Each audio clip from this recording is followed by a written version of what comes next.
நாளைக்கான வீடியோவில் என்ன நடக்குதுன்னு சொல்லிட்டு பார்க்கலாம். வீடியோக்குள்ளே போகிறதுக்கு முன்னாடி நம்ம சேனலில் லைக் அண்ட் சப்ஸ்கிரைப் பண்ணி சப்போர்ட் பண்ணுங்கள். வீடியோ வந்துட்டு செம சூப்பராக இருந்துச்சு. ரியல் வேர்ல்டில் இந்த மாதிரிலாம் நடந்தால் எப்படி இருக்கும் அப்படின்ற மாதிரி தான் செம சீன்ஸ்லாம் எடுத்திருந்தாங்க. ஃபஸ்ட்டு சீனில் வந்துட்டு பஞ்சாயத்து கூட்டியிருக்காங்க. அந்த இடத்துல ரத்னா வெங்கடேஷ் வந்துட்டு எல்லாம் முன்னாடி நிற்கிற மாதிரி காமிச்சிட்ருக்காங்க.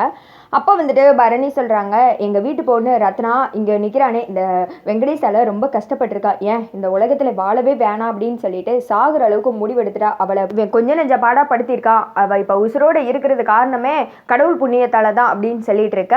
இங்கிட்டு வந்துட்டு சண்முகம் சொல்கிறாங்க, இவன் கூடலாம் இனிமேல் என் தங்கச்சி வாழ மாட்டா, இவங்க ரெண்டு பேர்த்தையும் அத்து விட்டுருங்க, இந்த மாதிரி ஒரு மோசமான ஆளை வந்துட்டு பார்த்ததே கிடையாது அப்படி இப்படின்னு சொல்லிட்டு மாற்றி மாற்றி வெங்கடேஷ் மேலே பழி போட்டுட்டு இருக்காங்க.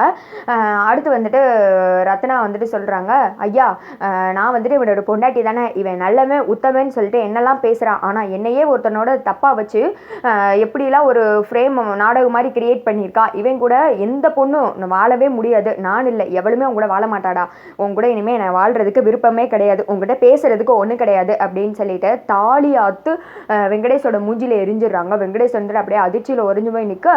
இங்கிட்டு வந்து சவுந்தரபாண்டி அப்படியே பிரமிச்சு போய் பார்த்துட்டு இருக்காங்க இங்கே நடக்கிறதெல்லாம் பார்த்துட்டு.